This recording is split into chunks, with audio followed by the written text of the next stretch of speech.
In the previous tutorial, we learned how to edit a single snapshot. The edit procedure is actually much more powerful and let us edit several snapshots at once.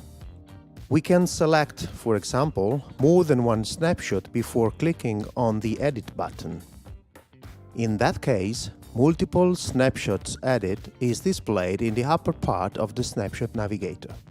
That's not the only way to achieve that.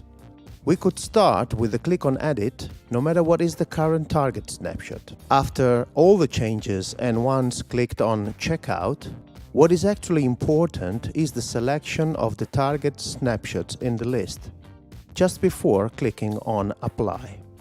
Let's make a real example.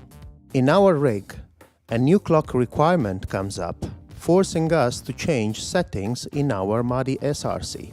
We want to make sure all the snapshots have now the same output clock reference coming from the work clock input, no matter what was the previous settings in each snapshot.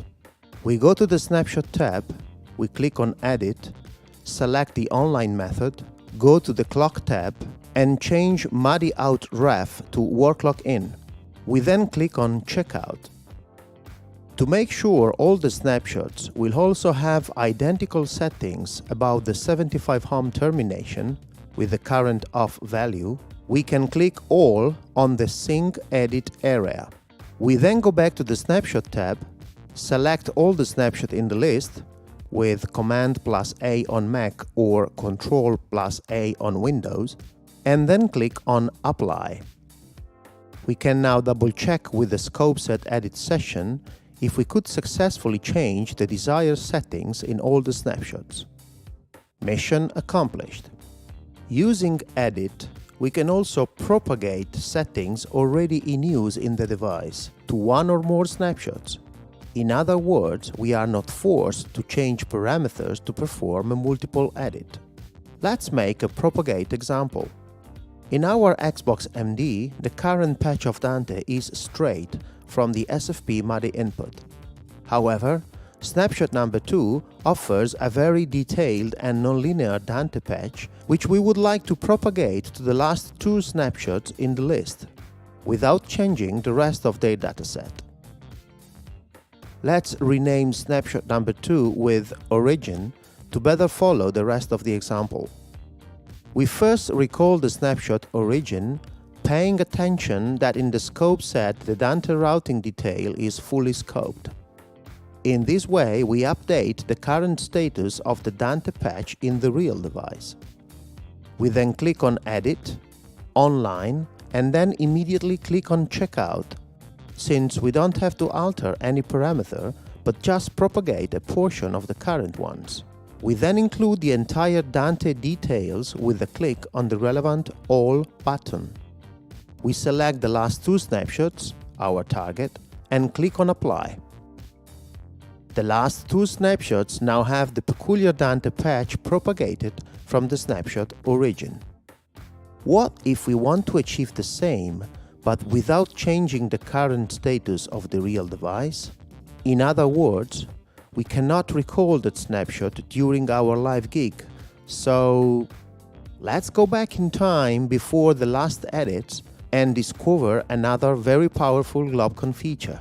We first disconnect the Xbox MD GUI from the real device, with a right click on either the top bar of its main window or from the global view, selecting Disconnect and Confirm.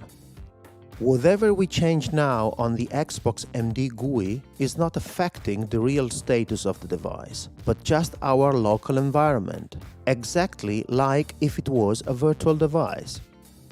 Don't forget, by the way, that the globcon controller is constantly in communication with the real device, to allow other users in the network to keep working online even if we decided to disconnect its GUI from it. While we are disconnected, other users may change some parameters and also create, edit, or delete snapshots in that device.